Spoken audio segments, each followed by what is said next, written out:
वैसे तो महाराज जी सभी संप्रदायों में आचार्य निष्ठा किसी न किसी रूप में है और होनी ही चाहिए।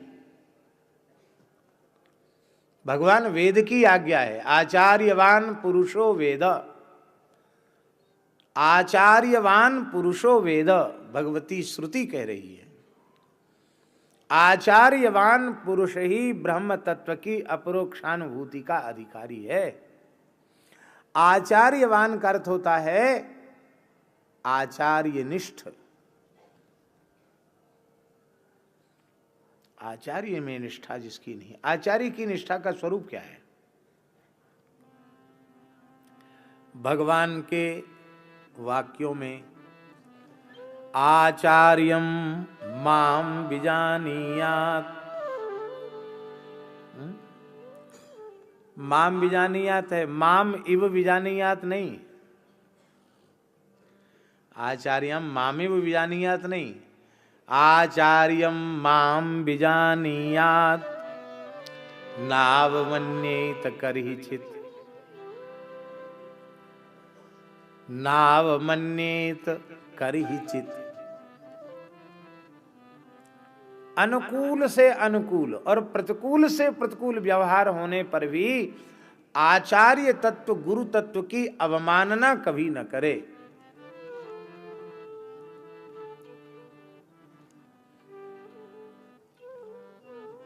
क्यों? क्योंकि आचार्यम माम विजानीयात, मैं ही आचार्य स्वरूप में, ऐसा समझे, ऐसा जाने। कहते भाई अवमानना तो संभव है क्योंकि हम जीव हैं, हमारी दोष दृष्टि है।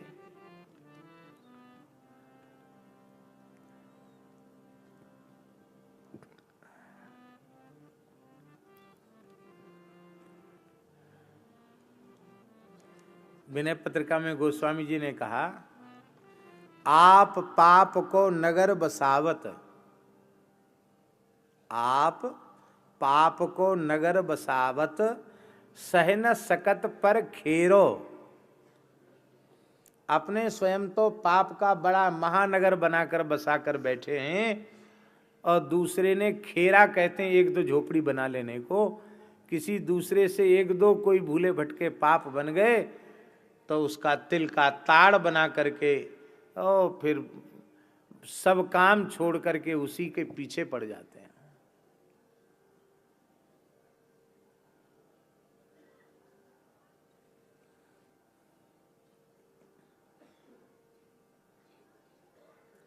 बातें कैसी बनाते हैं? बात कहो, विनय पत्रिका में, बात कहो बनाय बुध ज्यों, बर विराग निचोर। पंडितों की तरह ऐसी बात बनाता हूं, प्रत्यक्ष में प्रमाण की आवश्यकता नहीं है। बर विराग निचोर, पर देत सिख, सिखयो न मानत मूढ़ता असमोर। एतेहु पर तुम्हरो कहावत, लाज अचई घोर। निलजता पर रीझ रघुवर, देहु तुलसी छोर।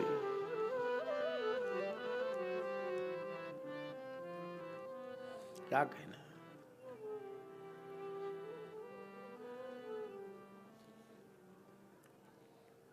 आप पाप को नगर बसावत सहन सकत पर खेरो। ऐसी स्थिति जीवों की है। तो हम क्या कह रहे थे?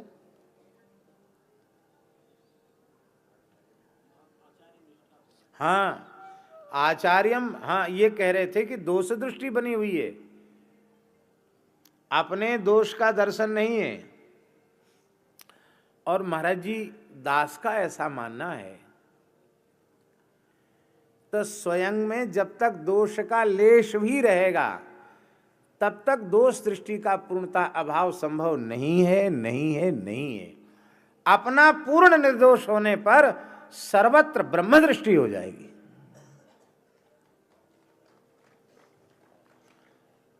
हम तब तक निष्पाप नहीं हैं जब तक किसी दूसरे में पाप हमको दिख रहा है। हम तब तक निर्दोष नहीं हैं जब तक किसी दूसरे में हमें दोष दिखाई पड़ रहा है। क्योंकि यथार्थ दृष्टि में तो कपड़े में धागों के जैसे दूसरा कुछ भी नहीं है, ऐसे ही ब्रह्मातिरिक्त कुछ है ही नहीं। यदि कुछ है और उसकी प्रतीति हो रही है तो वो सत्य नहीं है।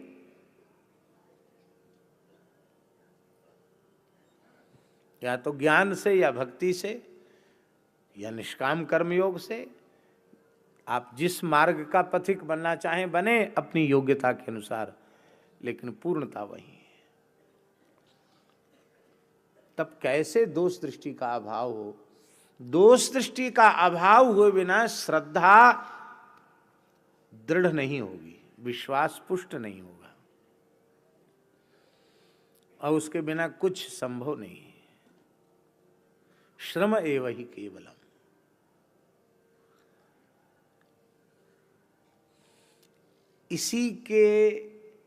इसी दोष की सुरक्षा के लिए भगवान तीसरे चरण में कह रहे हैं, न मर्त्य बुद्धिया सूयेत। गुरु तत्व को मरण धर्मा मनुष्य मत मानो। इसका मतलब है जब तक मर्त्य बुद्धि रहेगी तब तक दोष दृष्टि रहेगी। अमर्त्य बुद्धि कर लो।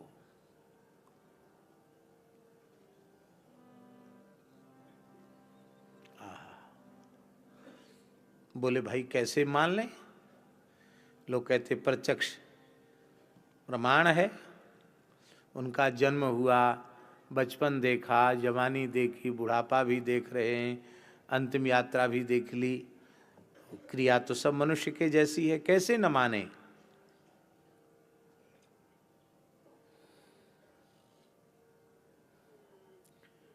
ब्रह्मसूत्र है, लोकवत्तु लीला कैवल्यम। इसका तात्पर्य है वह सद्गुरु भगवान के आकार में प्रकट होकर मनुष्य की सी लीला कर रहे हैं। वस्तुतः वे मनुष्य नहीं हैं।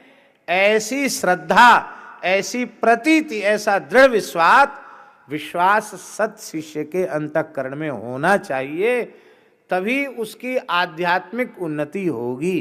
अन्यथा आध्यात्मिक पथ पर उसकी प्रगति संभव नहीं है। कहावत है, ढाक के 3 पात। ढाक के 3 पात का अर्थ है जैसे पहले थे वैसे अभी। न मर्त्य बुद्धिया सूये तो मरण धर्मा मनुष्य मत मानो। कबीर जी की फक्कड़ी वाणी है। श्री कबीरदास जी कहते हैं, गुरु मरे और चेला रोया, कहे कबीर दोनों ने खोया। गुरु मरे चेला रोया, कहे कबीर दोनों ने खोया। इसका तात्पर्य है गुरु यह न समझा सके कि गुरु तत्व कभी मरता नहीं है, और शिष्य यह विश्वास न कर सका कि गुरु मरण धर्मा शरीर नहीं है। दोनों ने खोया। इसलिए न मर्त्य बुद्धिया सूयेत। पर इसमें एक सावधानी रखनी है। शिष्य को ऐसी श्रद्धा रखनी है कि गुरु मरण धर्मा मनुष्य नहीं, साक्षात भगवान इस रूप में हमको अपनी प्राप्ति का पथ स्वयं अपने आचरण के माध्यम से अंगुली पकड़कर चलाने के लिए हमको लेके आए हैं। भगवान ही पधारे हैं, ऐसा भाव शिष्य रख। गुरु जी ये भाव न कर लें, हाँ, कि अब हम ही राम कृष्ण नारायण शिव दुर्गा सब हम ही बन गए, अब सब देवी देवता घर से हटाओ, कुल धर्म छोड़ो, वर्णाश्रम व्यवस्था छोड़ो, देव ऋषि पितरों का शास्त्रीय विधि से जो समाराधन होता है उसका त्याग करो, अब हम ही तुम्हारे लिए परमात्मा परब्रह्म हो गए। हमारा फोटो लगा लो, हमारा लॉकेट गले में लटका लो, कहो किस लोक में तुमको पहुंचा दें।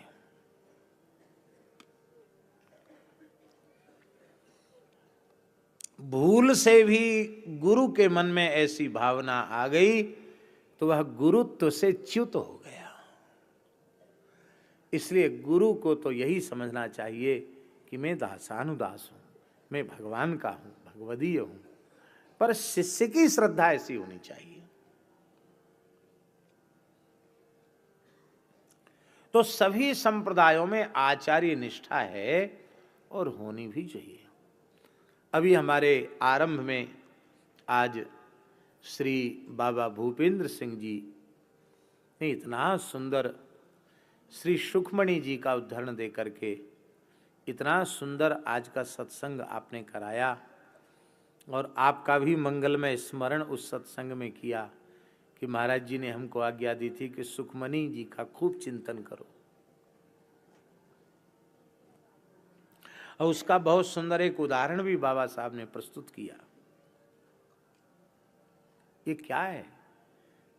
वो तो मुसलमान था जिसको सुखमणि की एक पंक्ति दे दी बाबा ने, वो तो मुसलमान था, लेकिन मुसलमान होने से क्या हुआ, उसकी श्रद्धा हो गई कि यह जो संत हैं, ये जो फकीर हैं, ये जो महापुरुष हैं, ये कोई सामान्य विभूति नहीं है, ये भगवान का ही स्वरूप है, अल्लाह का ही स्वरूप है। और यह मानकर जो वचन उनकी वाणी से निकला और उसका जप किया और उसको परम सिद्धि प्राप्त हो गई। जो चाहता था सो मिल गया, और इसके बाद जहां पहुंचना चाहिए था वहां भी पहुंचा दिया। बोले सब कुछ तो मिला लेकिन शांति नहीं मिली, उस परम तत्व का भी अनुभव हो। तो सुखमणि साहब की एक पंक्ति और दोहराई, उसका जप करके, उसका ध्यान करके, उसका चिंतन करके उसने परम तत्व की भी अनुभूति की।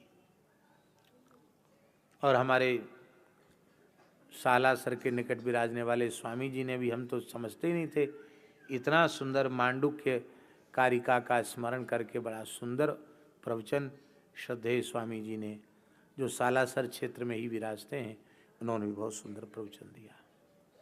सभी परंपराओं में आचार्य तत्व गुरु तत्व की मान्यता है। और गोस्वामी जी ने तो महाराज जी कहा, मोते अधिक गुरु जिये जानी, मोते अधिक गुरु जी जानी, भगवान से अधिक गुरु तत्व का आदर। दोनों बातें कही महाराज जी। नवधा भक्ति में सातम सम मोहि मैं जग देखा, मोते अधिक संत करि लेखा, वाह, और मोते अधिक गुरु जी जाने। इसका मतलब है संत और सदगुरु में भी भेद नहीं है, सदगुरु ही संत हैं और संत ही सदगुरु हैं। हम लोग साधु सेवा मनुष्य मान के करते हैं क्या? मनुष्य मान के सेवा करते हैं क्या? साधु सेवा धर्म हमारा, हमारे यहां साधुओं में संत भगवान कहते हैं, भेख भगवान कहते, भेख भगवान। और भेख भगवान कहते हैं, सबकी ये बात समझ में नहीं आएगी। भेख भगवान कहते हैं इसलिए कौन किस वर्ण का है, कौन कहां से आया है, कौन किस परंपरा का है, ये विचार न करके समूह में विराजमान संतों को भगवत भाव से साष्टांग प्रणाम किया जाता है, उनका चरणामृत भी लिया जाता है। ऐसी परंपराएं हमारे संतों में हैं कि नहीं? उनको प्रणाम भी निवेदित किया जाता, उनका चरणामृत भी लिया जाता। तो क्या मनुष्य बुद्धि से करते हैं ये सब कार्य? तब तक दोष बुद्धि रहेगी जब तक मनुष्य बुद्धि रहेगी। इसलिए नमर्त्य बुद्धिया सूयेत, ये साधन है। उन्हें मरण धर्मा मनुष्य मत मानो, सर्वदेव मयो गुरु। नवयोगीश्वर संवाद में महाराज जी, नवयोगीश्वरों ने जो प्रथम है कवि, उन्होंने जो उपदेश का आरंभ किया है, वहां एक बड़ी विलक्षण बात कही है। उस प्रकरण को हमें नहीं बोलना है। उस प्रकरण में उन्होंने कहा है, भक्ति पूर्वक इस सिद्धांत को स्वीकार कर लो कि भगवान के अतिरिक्त और दूसरी कोई वस्तु नहीं। पर यह चरम सत्य है। इस अंतिम सत्य तक पहुंचने की प्रक्रिया क्या है? तो महाराज जी, कवि जी महाराज कह रहे हैं, भक्त्यैकैशं गुरुदेवतात्मा। भक्ति पूर्वक पहले गुरु तत्व में परमात्मा को स्वीकार कर लो। ये सारा विराट भगवान का स्वरूप है, ये अंतिम सत्य है। पर इस अंतिम सत्य की इकाई है पहले प्रत्यक्ष जिनकी चरण सन्निधि प्राप्त भई है, उन श्री सद्गुरु भगवान को साक्षात भगवान का स्वरूप मान लो। अब जब वे भगवान हैं तो उनकी प्रत्येक क्रिया असामान्य है, फिर उनकी प्रत्येक वाणी विशिष्ट है, भगवत वाणी है। और जब भगवत वाणी है तो वह भीतर उतरनी ही है, इसमें क्या संदेह है। भगवत वाणी है तो सामान्य भावना तो रहने वाली है नहीं, फिर जो कहेंगे सो करेगा। और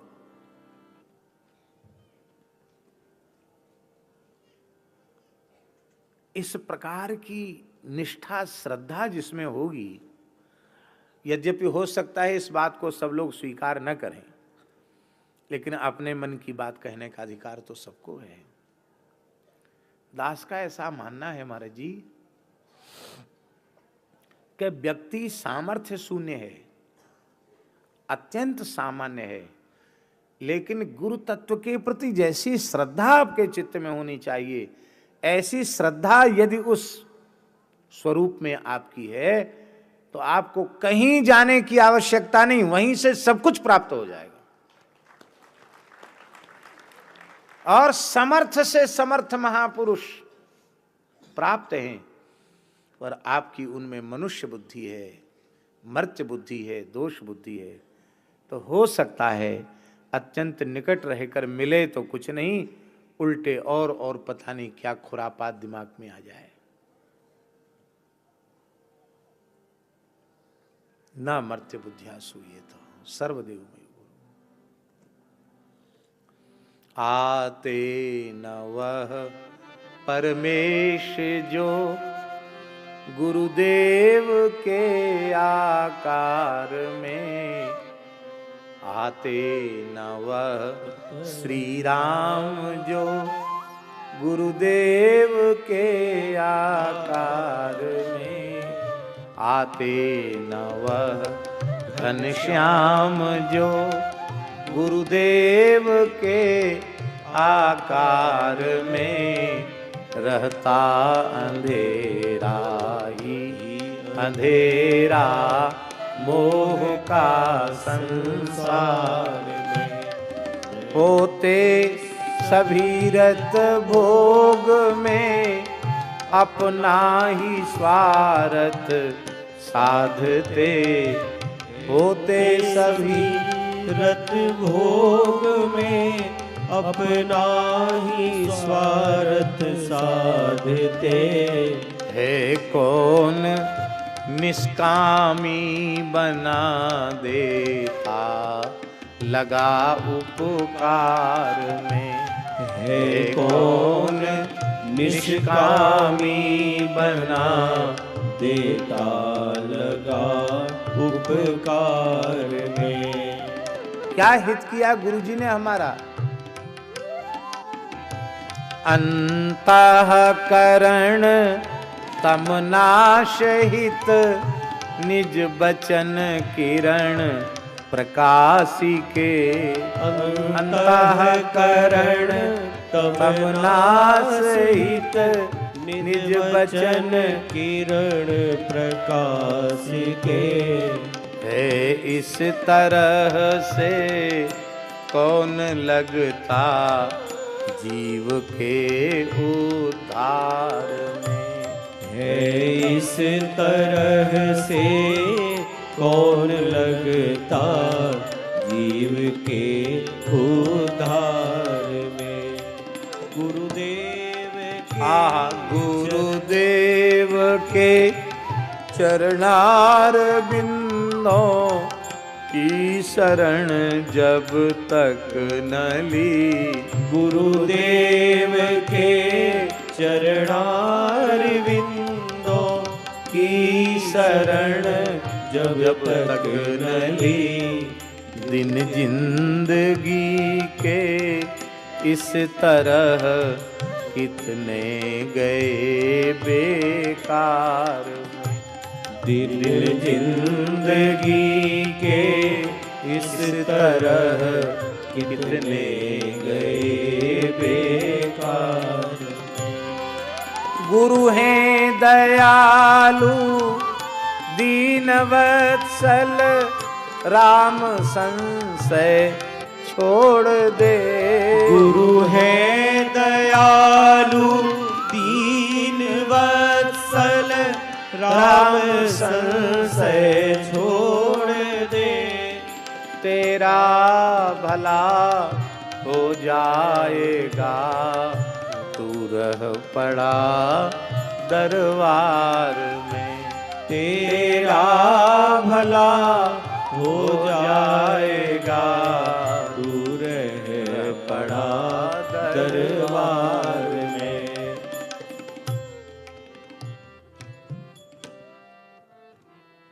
आहा, क्या कहना। बड़ी अच्छी बात लगती है महाराज जी हमको सिख परंपरा की कि गुरु नानक देव जी से लेकर श्री गुरु गोविंद सिंह देव जी तक सभी आचार्यों की गुरुओं की वाणी, लेकिन नाम की छाप सब में गुरु नानक देव जी की है। पहला महिला, दूसरा महिला, तीजा महिला, ऐसे पता चलता कि प्रथम गुरु की वाणी है कि द्वितीय की है कि तृतीय की है कि चतुर्थ की है कि पंचम गुरु की वाणी है। वही तत्व बोल रहा है, श्री गुरु नानक ही बोल रहे हैं। सभी गुरुओं के भीतर उन्हीं की वाणी प्रकट हो रही है। और महाराज जी ने इस बात को हम लोगों को अनेकों बार प्रदीप्त दीपक से, और जो दीपक प्रज्वलित हुआ है वह उत्तरवर्ती जो प्रदीप्त दीप है वह भी पूर्ववर्ती प्रदीप्त दीप के ही तुल्य, क्योंकि उसी की ज्योति इसमें है। और यही परंपरा कस्मै येन विभासितो यमतुलो ज्ञान प्रदीप पुरा तद्रूपेण च नारदाय मुनये कृष्णाय तद्रूपिणा योगी इंद्राय तदात्मनाथ भगवद्राताय कारुण्यतस्तच्छुद्धम विमलम विशोकमृतम सत्यम परम धीमहि। क्या कहें, हम लोगों की बात समझ में नहीं आती है, नहीं तो समझना ये चाहिए किसी भी परंपरा में आप यह न समझें कि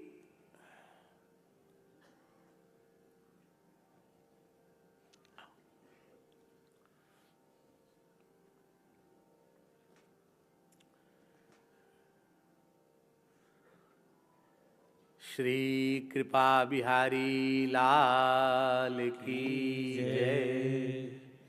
जय जय श्री राधे।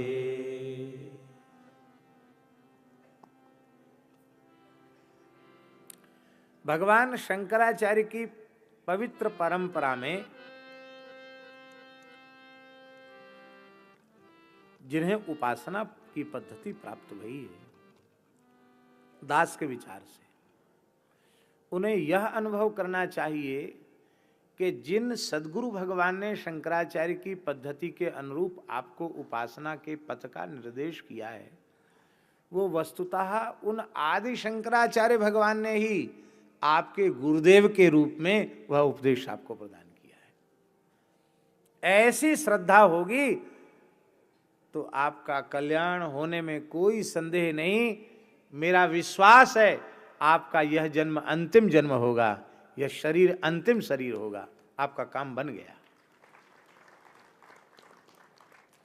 महाराज जी कृपा करके मंत्रोपदेश कर रहे हैं तो आप यह समझें कि साक्षात श्री चंद्र भगवान ही इस स्वरूप में प्रतिष्ठित होकर के अनुग्रह कर रहे हैं, कृपा कर रहे हैं।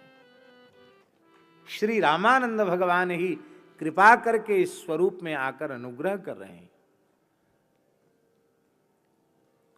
इसलिए आचार्य के स्वरूप में, आचार्य के तत्व में भी भेद नहीं है, एक ही तत्व है।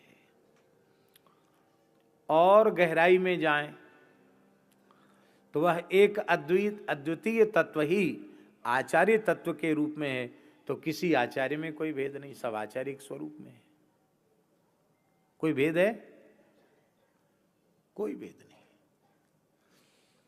पर मार्ग पथिक के लिए वही उत्कृष्ट है जो उसके सद्गुरु ने उसे प्रदान किया है। क्योंकि भले ही सभी मार्ग एक लक्ष्य तक पहुंचते हों, पर सभी मार्गों का आश्रय लेकर लक्ष्य की प्राप्ति संभव नहीं है। एक ही मार्ग की श्रद्धा पूर्वक, निष्ठा पूर्वक, एक ही मार्ग की निष्ठा भीतर जग जाए और उस मार्ग पर चल दे तो लक्ष्य तक पहुंच जाएगा। तो हम निवेदन यह कर रहे थे कि आचार्य निष्ठा सभी परंपरा में, सभी आस्तिक संप्रदायों में, दार्शनिक सिद्धांतों में मतभेद है, पर आचार्य निष्ठा, गुरु निष्ठा में किसी परंपरा में कोई मतभेद नहीं है। सब मानते हैं गुरु निष्ठा, आचार्य निष्ठा, क्योंकि उसके बिना इस अध्यात्म के पथ में कोई साधक की गति ही नहीं है। पर हम जो बात कहना चाहते हैं बड़े विनम्र भाव से, मानते सभी हैं, लेकिन हमारे चैतन्य महाप्रभु की परंपरा के पूज्य संतों ने आचार्य के रूप में साक्षात भगवान हैं, ये श्री चैतन्य महाप्रभु, नित्यानंद महाप्रभु को उपास्य स्वरूप में विराजमान करके प्रत्यक्ष करके दिखा दिया। इसलिए मैं जहां तक विचार करता हूं कि उनकी निष्ठा भी बड़ी अद्भुत है। तो यहीं से प्रियादासी आरंभ कर रहे हैं। महाप्रभु कृष्ण चैतन्य मनहरण जू के चरण को ध्यान।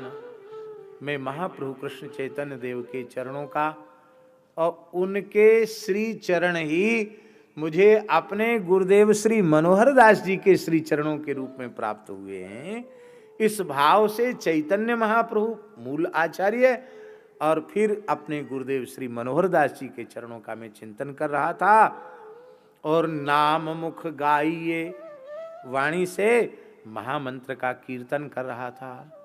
कीर्तन करते करते जैसे ही तन्मय अवस्था प्राप्त हुई, उस तन्मयता के क्षण में ताही समय नाभाजू ने आज्ञा दई, उसी समय नाभाजी साक्षात प्रकट हो गए।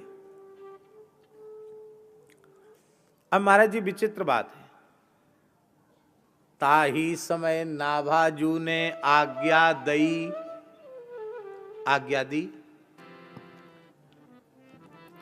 क्या आज्ञा दी ये बात नहीं है, आज्ञा दी तो लई धारे। एक एक बात विचारणीय है और सीखने के जैसी है। गुरुजन आज्ञा दें तो यह विचार न करे कि ये क्या आज्ञा देने वाले हैं या क्या आज्ञा देंगे। मैं तुम्हें एक आज्ञा दे रहा हूं, स्वीकार है गुरुदेव, क्या आज्ञा देने वाले, इसके चिंतन, इसके विचार की आवश्यकता नहीं है।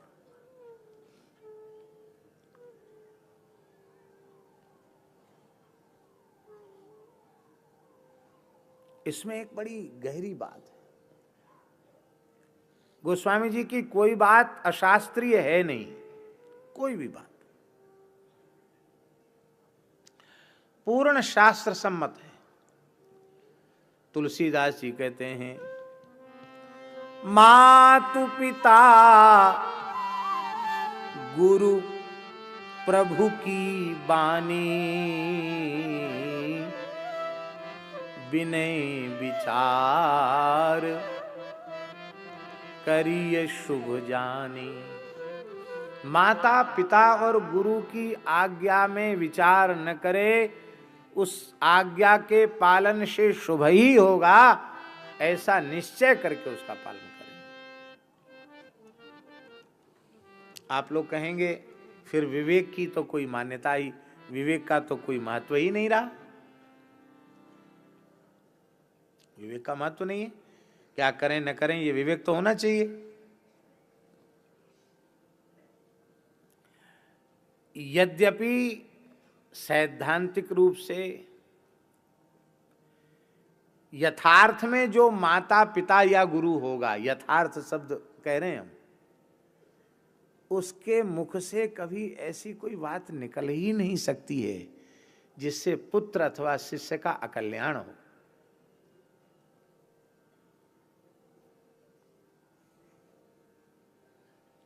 आप कहेंगे यथार्थ शब्द आपने क्यों जोड़ दिया?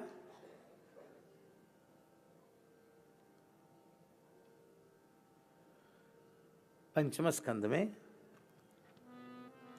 श्री ऋषभदेव भगवान क्या कह रहे हैं? गुरुर्न सस्यात् स्वजनो न सस्यात्। गुरुर्न सस्यात्, वो गुरु गुरु नहीं, वह स्वजन स्वजन नहीं, वह पिता पिता नहीं। जननी न सास्यात्, वो माता माता नहीं। दैवम न तत्स्यान् न पतिश्च तत्स्यान् न मोचयेद्यः समुपेत मृत्यु।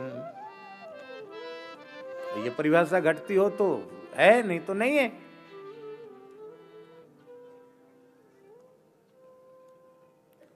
किंतु कथनचित पुत्र अथवा शिष्य की श्रद्धा में कोई त्रुटि नहीं है, न्यूनता नहीं है, और माता पिता अथवा गुरु ने कोई ऐसी आज्ञा भी दे दी जो ऐसा समझ में आ रहा है कि उस शास्त्रानुकूल नहीं है, तो भी श्रद्धा पूर्वक आज्ञा पालक ने आज्ञा पालन किया तो भी उसका अशुभ नहीं होगा। आज्ञा देने वाले को उसका परिणाम भोगना पड़ेगा। अशास्त्रीय अनुचित आज्ञा जिसने दी है, उस आज्ञा देने वाले को उसका पाप भोगना पड़ेगा, उसका परिणाम भोगना पड़ेगा। आज्ञा पालक को नहीं भोगना पड़ेगा।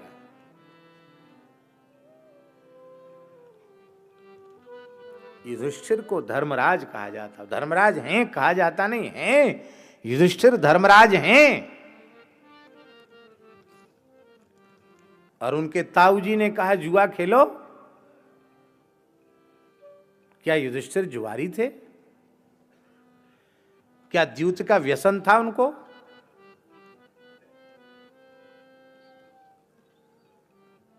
पर मेरे ज्येष्ठ पितृव्य हैं, ताऊजी हैं, पर हस्तिनापुर के राज सिंहासन पर बैठे हैं। राजाज्ञा और ज्येष्ठ पितृव्य की आज्ञा पालन करना मेरा धर्म है। इसी बुद्धि से उन्होंने आज्ञा पालन किया। और जब भगवान ने वस्त्रावतार ग्रहण कर लिया और खोए हुए ऐश्वर्य को द्रौपदी के सतीत्व के प्रभाव से, भगवत कृपा से पांडवों ने पुनः प्राप्त कर लिया, और अभी पांडव इंद्रप्रस्थ तक पहुंचे नहीं थे कि फिर से संदेश गया धृतराष्ट्र का, फिर से जुआ खेल लिया, फिर आ गए।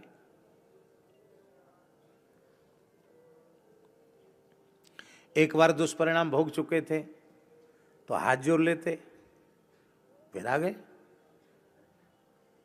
हानि क्या हुई? इतनी ही ना हानि हुई कि 12 वर्ष का वनवास और 1 वर्ष का अज्ञातवास।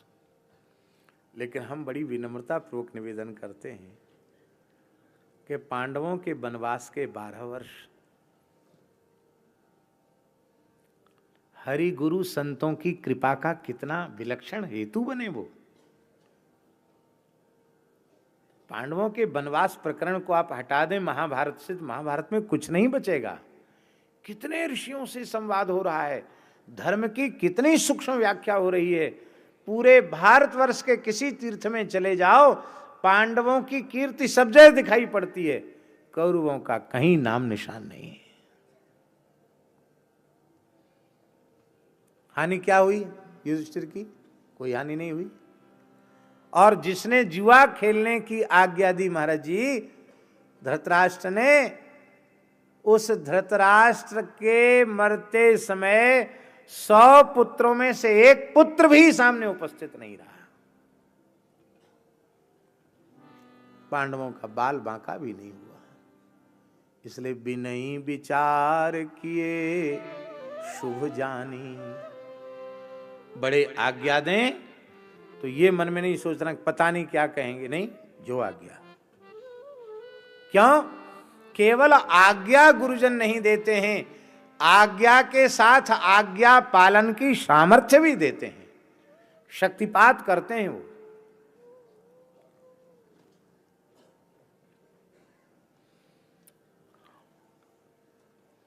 हमारे यहाँ वृंदावन में एक महापुरुष थे, मोटे गणेशी वाले महाराज जी, बहुत अच्छे महापुरुष थे। हमारे महाराज जी भी कभी कभी पधारते थे, हम भी कभी जाते थे दर्शन करने। तो वो महात्मा अपनी मस्ती में रहते। एक दिन हमसे बोले 50,000 गायत्री रोज जपा करो। अब बताइए, किसी विद्यार्थी को कहा जाए कि 50,000 जपो, गायत्री पुरुष शरण में जो बहुत अधिक संख्या में जप करके उसको पूरा करते हैं उसे श्रेष्ठ नहीं माना जाता है। अधिक से अधिक 3,000 जप का नियम है। बहुत ज़्यादा 4-5 जप लो। अब कहो हम तो इतना जप लेते हैं तो कैसे होगा? तो मैंने कहा महाराज जी, आप और किसी मंत्र के लिए तो नहीं बोल रहे हैं, गायत्री तो एक दिन में 50,000 संभव नहीं है। तो बोले फिर जैसी आपकी इच्छा, हम तो गायत्री के लिए ही कह रहे हैं। हमने सोचा किसी दूसरे धरातल पर होंगे महाराज जी, इसलिए ऐसा बोल रहे थे। पर हमारे यहाँ एक संत रहते हैं, परमहंस जी, बहुत अच्छे महापुरुष हैं। उन्होंने कहा पंडित जी आपसे चूक हो गई, आप चरण पकड़ के कहते कि जो आज्ञा महाराज, आपके रोम रोम से गायत्री निकलने लग जाता। ये ऐसे महापुरुष थे, आपसे चूक हो गई।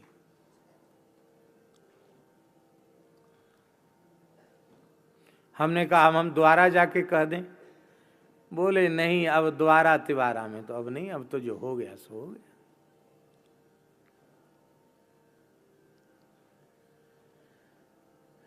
यद्यपि संभव नहीं, मानवीय बुद्धि से तो किसी भी प्रकार से संभव नहीं। 50,000 कैसे कोई जपेगा? लेकिन उन एक महापुरुष ने, एक प्रामाणिक महापुरुष ने कहा कि नहीं, आपसे चूक हो गई। हम मैंने स्वीकार किया कि हाँ चूक हुई। आज्ञा देने के साथ आज्ञा पालन की सामर्थ्य भी प्रदान करते हैं।